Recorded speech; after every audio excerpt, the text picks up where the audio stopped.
বিয়ে খাওয়ার মাঝখানে খবর এসেছে বর পালিয়ে গেছে, চারিদিকে তুলখালাম কাণ্ড। এইদিকে আমার প্লেটে মাংস কম পড়েছে, চারিদিকে চেয়েও মাংস নেওয়ার মতো কাউকে পেলাম না। অবশেষে অনেক উকিঝুঁকির পর দেখি কন্যারে গিরে সবাই দাঁড়িয়ে আছে। প্লেট হাতে নিয়ে বাবুর্চি টাইপের এক লোকরে বললাম, ভাই সাব গরুর মাংসের হাড়ি কোথায়? সে আমার দিকে তাকিয়ে কর্কশ স্বরে বলে উঠলো, ছেলেও উদাও হয়ে গেছে আর আপনি খাবারের পিছনে এখনো পড়ে আছেন। বুঝলাম না, ছেলে গেছে তো কি হয়েছে, আমারে দাওয়াত দেওয়া হয়েছে, আমি খেতে এসেছি। এইদিকে কন্যা চিৎকার করে বলছে, আমি বিয়ে না করে উঠবো না, এক্ষুনি আমাকে বিয়ে দিয়ে দিতে হবে।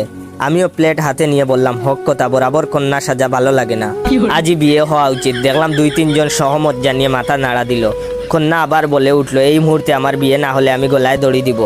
আমি মুরগির রানে কামড় দিয়ে বললাম, দেয়াই উচিত, এভাবে অপমান মেনে নেওয়া যায় না। এবারও কয়েকজন পাবলিক মাথা নেড়ে বলল, ঠিক ঠিক। কন্যা কাঁদো কাঁদো সরে বলল, আব্বা আমি কিন্তু এক কথা দুইবার বলবো না, তাড়াতাড়ি ব্যবস্থা করেন, নয়তো অঘটন হয়ে যাবে। মাংস শেষ, হাড্ডিতে কামড় দিয়ে বললাম, দ্রুত ব্যবস্থা না হলে ভাঙচুর হবে। এবার সবাই মিলে আমার দিকে ঘুরে তাকালো। কন্যার বাপ আমার হাত ধরে বলল, করো কি? আমি বললাম, কিছু করি না।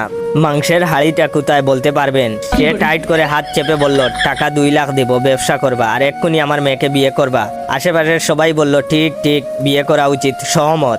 আমি 2 লাখ কেন 10 লাখ দিলেও বিয়ে করবো না বলতে গেছিলাম, কিন্তু সবার চোখের দিকে তাকিয়ে ভিতরের কথা ভিতরে রয়ে গেছে। হবু শ্বশুর আব্বা আমাকে টেনে চেয়ারে বসিয়ে বললেন, এই জামাইরে মাংস দিয়া যাও। মাংস দূরে থাক, পানিও এখন গলা দিয়ে নামছে না। এ কি মুসিবতে পড়লাম। এর মাঝেই হঠাৎ মোবাইলের রিংটোন বাজতে লাগলো। মনে মনে কোন শালায় বিরক্ত করলো বলে তার 14 গোষ্ঠী উদ্ধার করতে লাগলাম। মোবাইলটা বের করে স্তব্ধ হয়ে গেলাম। আমার একমাত্র প্রেমিকা অনু নাম্বার দেখেই বুকটা সেট করে উঠলো। এই বুঝি থাপ্পড় খেলাম। সেই থাপ্পড় কি আর ভুলা যায়? ব্রেকআপ করবো ভালো কথা, কিন্তু কি থাপ্পড়ই না মারছিল। এতদিন পর হঠাৎ কল করলো, কারণ কি? বয়ে বয়ে ফোনটা রিসিভ করলাম আর বললাম, হ্যাঁ হ্যালো। সে বলল, হারামজাদা কই রে তুই? থাপ্পড়ের কথা মনে নাই নাকি ভুলে গেছস? আমি বললাম, হ্যাঁ মনে আছে তো, কি থাপ্পড়টাই না মারছিলা? আচ্ছা এই তুমি কি মানুষ না অমানুষ বলো তো? একে তো ব্রেকআপ করছো, আবার যাওয়ার সময় কিনা 2 গালে গুনে গুনে মুখ 10টা থাপ্পড় মেরেছিলা। সেই থাপ্পড় কি আর ভুলা যায়? এখনো আমি মাঝে মধ্যে সেই থাপ্পড় স্বপ্নে দেখি আর গাল হাতাই। সে বললো, ওই রাখ তোর আজাইরা পেশাল, তুই কই আসস এখন? আমি বললাম, কেন? আমি এখন আবার কি করলাম? একে তো তুমি নিজে আমারে কল দিছো, তার উপর এখন বলতেছো পেঁচাল মারতেছি। সে বলল, ওই তুই তোর ছোট ভাইরে কি শিখাইয়া দিছস? আমি বললাম, কেন? আমি তো কিছু শিখাই নাই। আর আরিফরে দিয়া তুমি কি করবা? ও আমাদের বংশের একমাত্র ভালো ছেলে, ওর নামে কিছু বললে আমি কিন্তু সহ্য করব না। তখন সে বলল, মিথ্যা বলবি না একদম, তোর ছোট ভাই আজকে আমার ছোট বোনরে প্রপোজ করছে। আমি বললাম, আরে বাহ, ঠিকই তো আছে। তাহলে বেয়ান সাহেবা বলেন, বিয়া কবে? অনেকদিন হলো কুরমা পোলাও খাই না। সে বলল, এই চুপ, তাবড়াইয়া তোর কান দিয়া গরম দুমা বাইর করমু, ফাইজলামি করস আমার লগে। তখন আমি বললাম, আমি আবার কি করলাম? সে বলল, আমার বোন প্রপোজালে রাজি হয় নাই, যার ফলে তোর ভাই আমার বোন সুমিকে ইচ্ছা মতো পিড়াইছে। আমি বললাম, সাব্বাস, এই না হলো আমার ভাই, আমার অপমানের প্রতিশোধ নিছে আমার ভাই। সে বলল, তোর বাইরে বাঁচাইতে চাইলে এক্ষুনি লেকের পার আয়।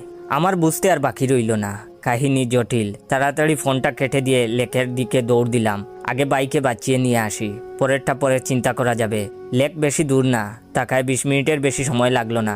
দেখি ছোট ভাইকে অনু হাত দিয়ে ধরে রেখেছে। সুমির দিকে তাকিয়ে দেখি তার নাকের মাথা লাল হয়ে গেছে। তখন অনু আমাকে দেখে বলল, তোর ভাইয়ের বিচার কর, তা না হলে কি করব? বলেই আরিফকে আমার দিকে এগিয়ে দিল। অনুর হাত থেকে ছাড়া পেয়ে আরিফ বিদ্যুৎ গতিতে দৌড়ে গিয়ে সুমিকে গুমুর গুমুর করে কিল শুরু করলো। এমন পরিস্থিতিতে আমি আর অনু দুজনেই হতবাক হয়ে গেলাম। আরিফের হাত মনে হয় এতক্ষণে মারার জন্য চুলকাইতেছে। আমি দৌড়ে গিয়ে আরিফকে টেনে ধরলাম, কিন্তু ও ছাড়তেছে না। অনু ধরল সুমিকে, কিন্তু কিছুতেই ছাড়াতে পারছে না। এত টানাটানিতে বাঁধলো আরেক বিপত্তি। আরিফ সুমির চুল ধরে আছে, অপরদিকে অনু তার বোনকে টানছে। সুমির চুল ছেঁড়ার উপক্রম প্রায়। উপায়স্ত না পেয়ে আমি আরিফের হাত ছেড়ে দিলাম, তা না হলে যদি চুল ছিঁড়ে নিয়ে আসে। আরিফ ছাড়া পেয়ে দুম দুম করে কয়েকটা করে কিল দিয়েই দৌড়াতে লাগলো।